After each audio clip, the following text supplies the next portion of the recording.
Nos vamos a ir precisamente a Madrid para hablar con el periodista Ignacio Carrascón, que está allí en contacto con nosotros, por suerte, y nos va a poder contar un poco la situación. Ignacio, ¿cómo estás? ¿Nos escuchás? ¿Qué tal, Denise? ¿Qué tal, Brian? ¿Os escucha? ¿Me oís?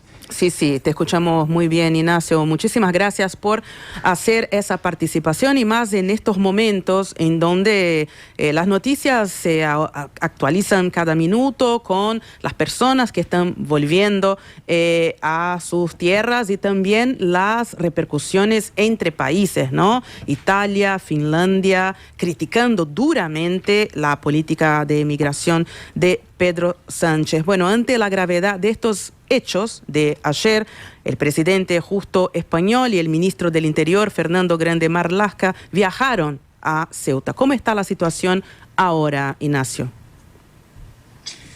Bueno, parece que hoy más tranquila. El gobierno dice que la gran mayoría de gente que entró ha vuelto a Marruecos. Las cifras de la entrada varían según la fuente entre 50 y 60.000 y los últimos datos del gobierno dicen que han vuelto 48.000.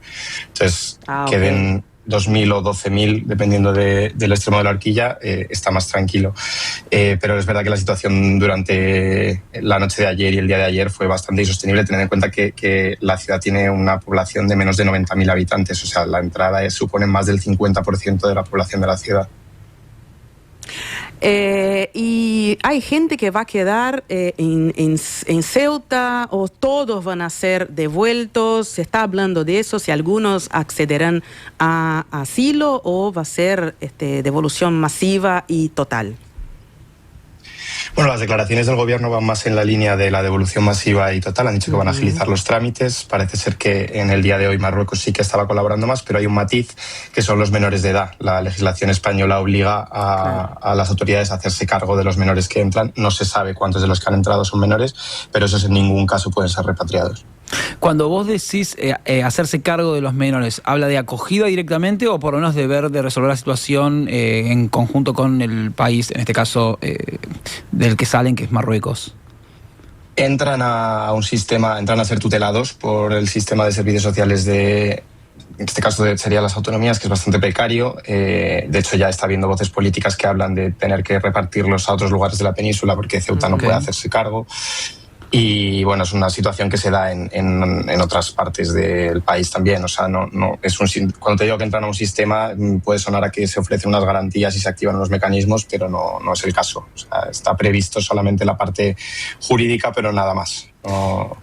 No acceden a un sistema con muchas garantías. Ahora, Ignacio, porque digamos, esta comunicación que tenemos contigo incluso y esta situación que estamos viviendo o viendo nosotros desde acá y viviendo específicamente la gente que está allí en Ceuta, es el emergente actual de una situación que viene de mucho tiempo y discusiones que vienen de mucho tiempo. ¿Cómo ha sido hasta ahora la política del gobierno de Pedro Sánchez en temas migratorios? Porque hace poquito incluso algunas voces se esbozaban que por haber legalizado, reconocido, anunciado el reconocimiento de creo que eran 600.000 más o menos migrantes en su momento, esto abonaba la posibilidad de que después pasaran este tipo de cosas.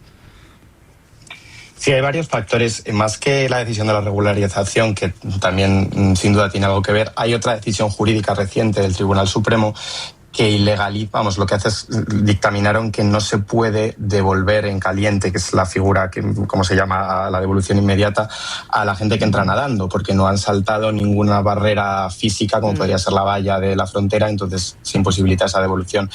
Todos los expertos apuntan a que esta decisión ha tenido mucho que ver, pero luego entran muchos más factores en juego. Me preguntabais cómo había sido la política del gobierno en materia de inmigración. La política del gobierno en materia de inmigración, política europea y española en materia de inmigración, se basa fundamentalmente en externalizar el control de fronteras, que es consecuencia directa de lo que estamos viendo ahora, es consecuencia de esto. O sea, le hemos dado a Marruecos, en este caso, el poder absoluto de poder utilizar la migración como arma de presión geopolítica, lo cual es absolutamente rastrero, porque estamos hablando de al menos 57 muertos, 57 personas fallecidas en el día de ayer, que serán, aún no hay datos, en su gran mayoría ciudadanos marroquíes. O sea, están instrumentalizando absolutamente el dolor y el sufrimiento y la muerte de su propio pueblo para utilizarlo como arma geopolítica.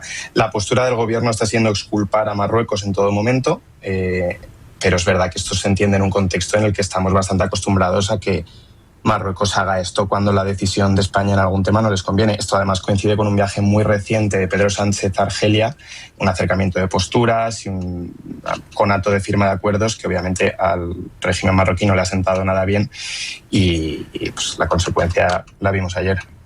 Ignacio, y ahora vos hablaste de instrumentalización y también cómo capitalizó políticamente a la interna a los partidos de oposición, especialmente el Partido Popular y Vox. Además es un tema de que Vox se ocupa con mucha atención, ¿no? El combate a la migración.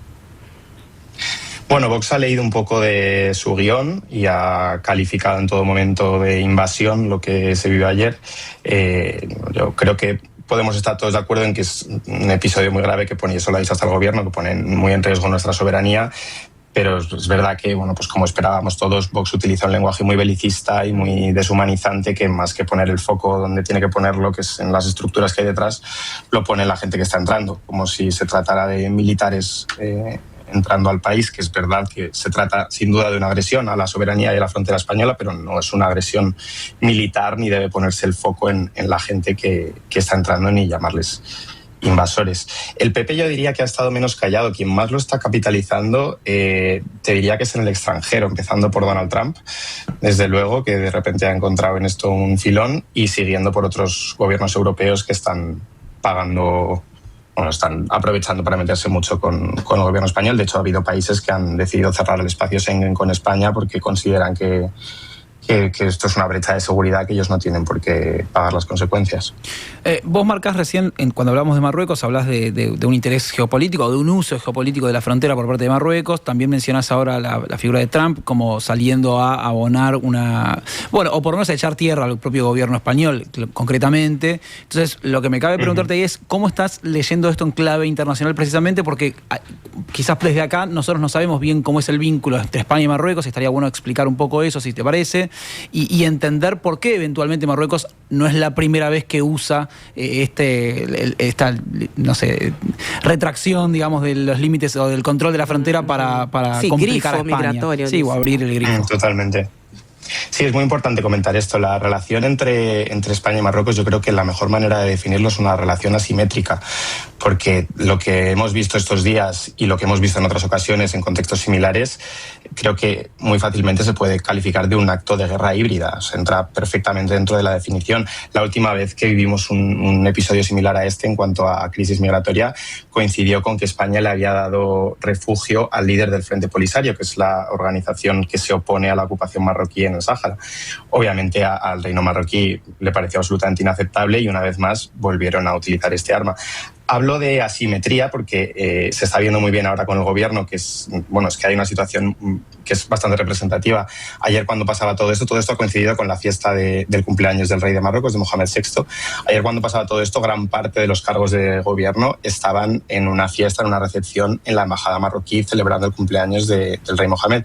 El gobierno se está negando en todo momento a responsabilizar a Marruecos. Obviamente Marruecos no se sabe hasta qué punto ha lanzado a esta pobre gente, a algunos de ellos, a la muerte y al ahogamiento, pero lo que ha hecho desde luego es permitirlo, como lo ha hecho tantas otras veces como mínimo.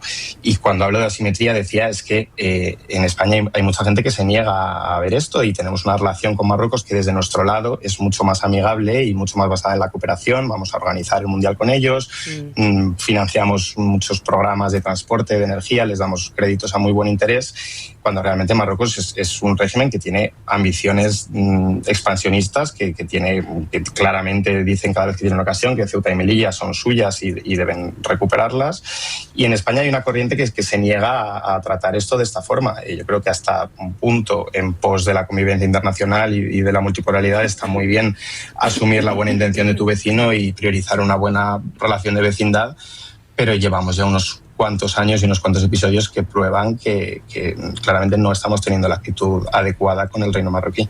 Y en ese sentido, ¿por qué pensás que Pedro Sánchez se niega a culpar o a culpabilizar abiertamente o a hacer un reclamo, si se quiere, diplomático, incluso formal, a las autoridades marroquíes? Porque, digamos, en la lectura que vos me trazás ahí, yo entiendo que tienen un vínculo distinto, que son socios para el Mundial y hay cuestiones comerciales, diplomáticas, de infraestructura, transporte y demás, pero si generan permanentes crisis migratorias, uno podría decir, bueno, esto vamos a tener que hablarlo porque está mal lo que están haciendo. ¿Por qué no quiere culpabilizar a Marruecos? Pues esa es una pregunta que tanto en este episodio como en muchos otros pasados nos hacemos muchísimas personas en España, y que además en los dos espectros los dos extremos del espectro político no es un tema que solamente le echen cara a la oposición. Hay muchos episodios como este en los que realmente nadie entiende por qué España y el gobierno del PSOE no levanta la voz. Os pongo un ejemplo rápido.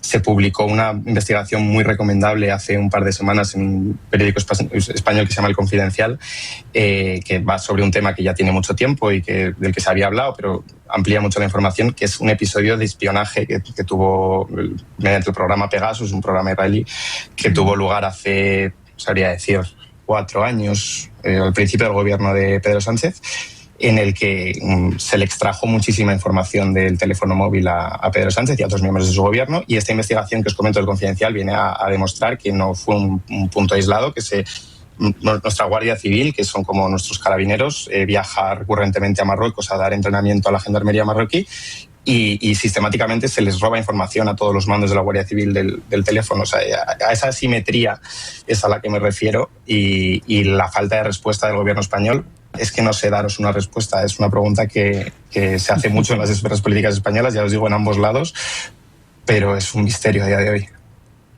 Ignacio, muchísimas gracias por esta salida. Seguiremos atentos a la situación y bueno, buen fin de semana, que sea de paz, ¿no? Y descompresión.